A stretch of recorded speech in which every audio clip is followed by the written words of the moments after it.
I, Donald John Trump, do solemnly swear I, Donald John Trump, do solemnly swear that I will faithfully execute that I will faithfully execute the office of President of the United States the office of President of the United States. அமெரிக்காவின் 47வது அதிபராக Donald Trump பதவியேற்றுக் கொண்டார். கடந்த ஆண்டு November மாதம் 5ஆம் தேதி நடைபெற்ற அதிபர் தேர்தலில் குடியரசுக் கட்சியைச் சேர்ந்த டொனால்ட் ட்ரம்ப் வெற்றி பெற்றார். இதையடுத்து தலைநகர் வாஷிங்டனில் உள்ள கேபிட்டோலின் உள்ளரங்கில் பதவியேற்பு விழா வெகு விமர்சையாக நடைபெற்றது. கடும் குளிர் காரணமாக 40 ஆண்டுகளுக்கு பிறகு உள்ளரங்கில் அமெரிக்க அதிபரின் பதவியேற்பு விழா நடைபெற்றது. முதலில் துணை அதிபராக ஜே.டி. வான்ஸ் பதவியேற்றுக் கொண்டார். அவருக்கு அமெரிக்க உச்சநீதிமன்ற நீதிபதி பிரெட் கவானா பதவி பிரமாணமும் ரகசிய காப்பு பிரமாணமும் செய்து வைத்தார். அவரைத் தொடர்ந்து அமெரிக்காவின் 47வது அதிபராக டொனால்ட் ட்ரம்ப் பதவியேற்றார். அமெரிக்க தலைமை நீதிபதி ஜான் ராபர்ட்ஸ் பதவி பிரமாணமும் ரகசிய காப்பு பிரமாணமும் செய்து வைத்தார். அமெரிக்க அதிபராக ட்ரம்ப் பதவியேற்றுக் கொண்டதை தொடர்ந்து பீரங்கி குண்டுகள் முழக்கம் செய்யப்பட்டதுடன் பேண்ட் வாத்திய இசை நிகழ்ச்சிகளும் அரங்கேற்றப்பட்டன.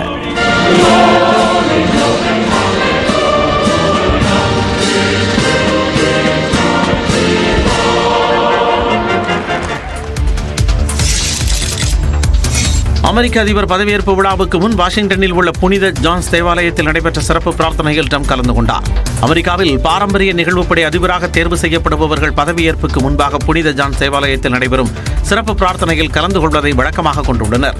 அதன்படி புனித ஜான்ஸ் தேவாலயத்தில் நடைபெற்ற சிறப்பு பிரார்த்தனையில் ட்ரம்ப் தனது மனைவி மற்றும் குடும்ப உறுப்பினர்களுடன் கலந்து கொண்டார். அதேபோல துணை அதிபராக தேர்வு செய்யப்பட்ட ஜே.டி. வான்ஸ் தனது மனைவி உஷா வான்ஸுடன் சிறப்பு பிரார்த்தனையில் பங்கேற்றார். தொடர்ந்து அதிபரின் அதிகாரப்பூர்வ வசிப்பிடமான பிளேர் ஹவுஸுக்கு வந்த ட்ரம்ப் மற்றும் மெலேனியா ட்ரம்பை அதிபர் ஜோ பைடன் மற்றும் ஜில் பைடன் வரவேற்று தேநீர் விருந்து அளித்தனர்.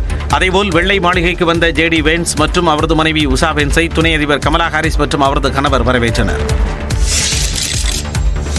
அமெரிக்க அதிபர் ட்ரம்பின் பதவியேற்பு விழாவில் இந்தியா சார்பில் மத்திய வெளியுறவுத்துறை அமைச்சர் ஜெய்சங்கர் கலந்து கொண்டார். அமெரிக்காவின் 47வது அதிபராக டொனால்ட் ட்ரம்ப் பதவியேற்றுக் கொண்டார்.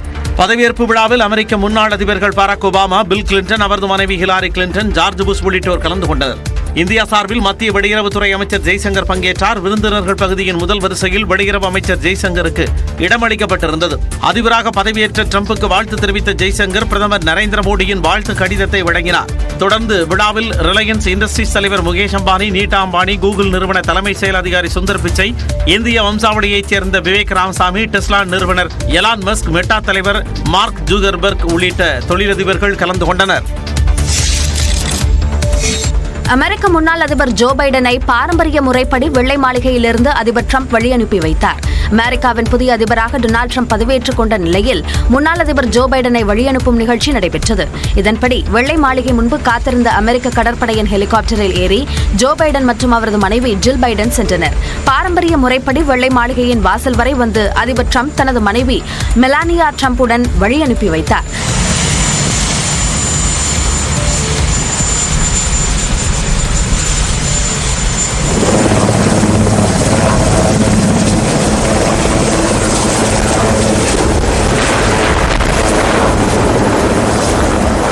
கலிபோர்னியாவில் உள்ள தனது வீட்டில் ஜோ பைடன் தனது மனைவி ஜில் பைடனுடன் வாழ திட்டமிட்டுள்ளார்.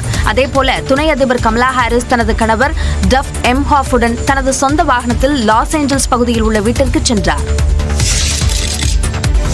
அமெரிக்க அதிபராக பதவியேற்ற டொனால்ட் ட்ரம்புக்கு இந்திய பிரதமர் நரேந்திர மோடி உள்ளிட்ட தலைவர்கள் வாழ்த்து தெரிவித்துள்ளனர்.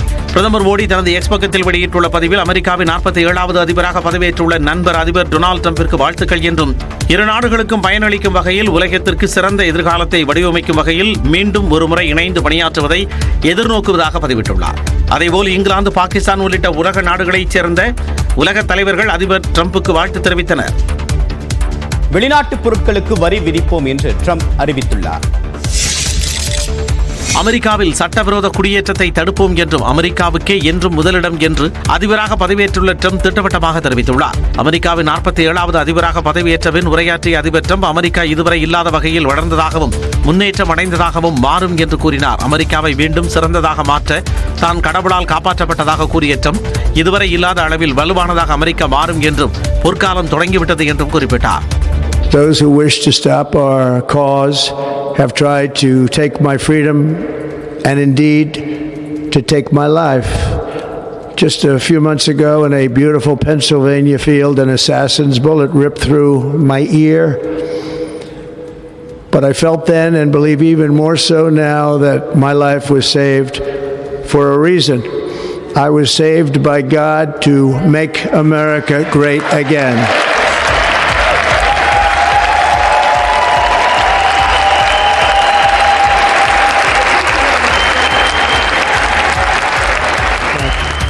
அமெரிக்காவில் நடந்த இயற்கை பேரிடர்களை எதிர்கொள்ள முந்தைய ஜோ பைடன் நிர்வாகம் தவறிவிட்டதாகவும் ட்ரம்ப் குற்றம் சாட்டினார். அமெரிக்க அதிபராக பொறுப்பேற்றதும் முதல் உத்தரவாக நாட்டின் தெற்கு எல்லையில் தேசிய அவசர நிலையை பிரகடனப்படுத்துவதாக ட்ரம்ப் அறிவித்தார்.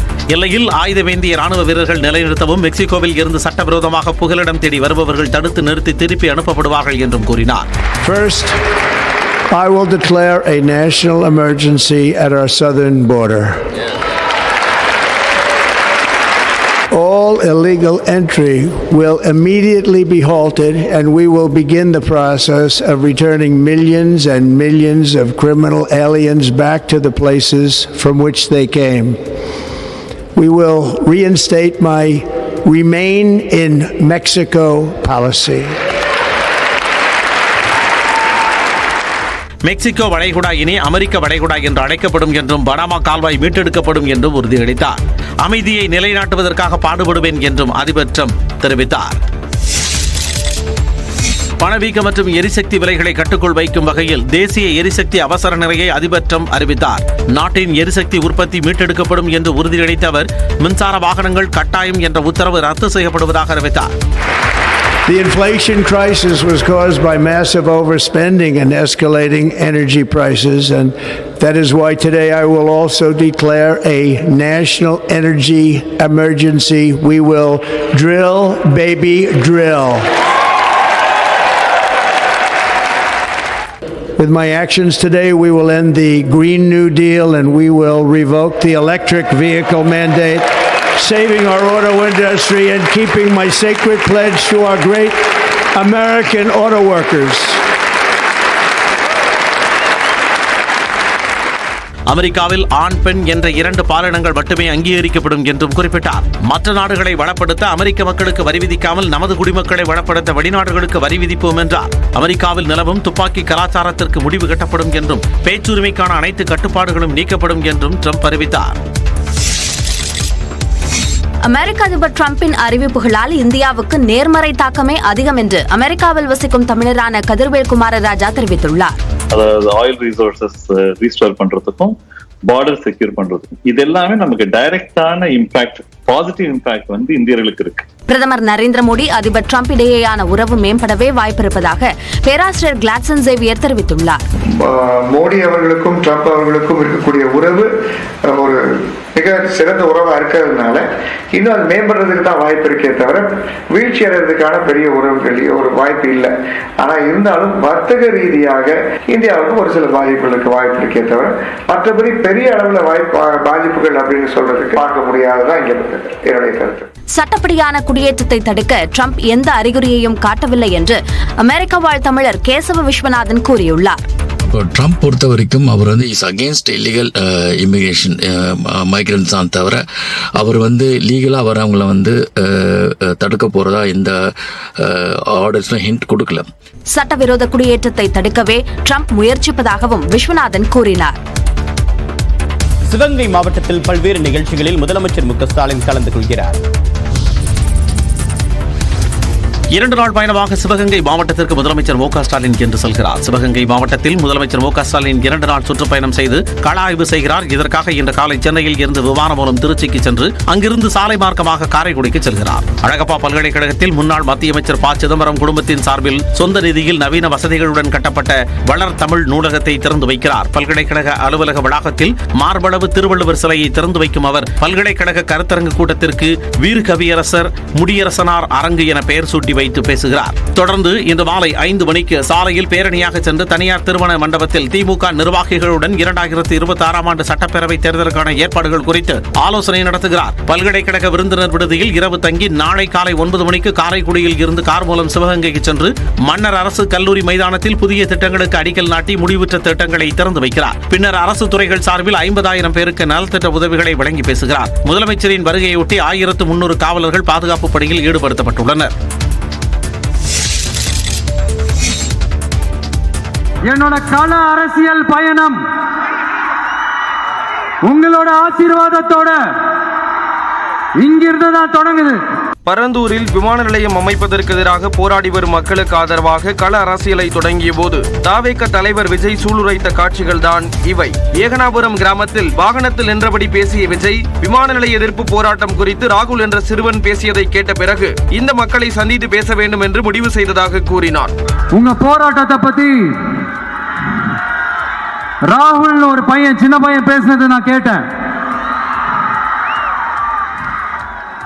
அந்த குழந்தையோட பேச்சு மனசு ஏதோ செஞ்சிருச்சு. உடனே உங்க எல்லாரையும் பார்க்கணும்னு தோணுச்சு, உங்க எல்லாரையும் கூட பேசி ஆகணும்னு தோணுச்சு, உங்க எல்லாரு கூட நான் நிப்பேன், தொடர்ந்து நிப்பேன் சொல்லணும்னு தோணுச்சு. நாட்டிற்கு மிக முக்கியமான விவசாயிகளின் காலடி மண்ணை தொட்டு தனது அரசியல் பயணத்தை தொடங்க முடிவு செய்ததாகவும் அதற்கு சரியான இடம் இதுதான் என்றும் விஜய் தெரிவித்தார். தான் வளர்ச்சிக்கு எதிரானவன் அல்ல என்று தாவேக தலைவர் விஜய் பேசினார். ஏகனாபுரம் மக்கள் முன்பு உரையாற்றியவர் விமான நிலையம் வரக்கூடாது என்று தான் கூறவில்லை என்றும் இந்த இடத்தில் வரக்கூடாது என்று மட்டுமே கூறுவதாக பேசினார்.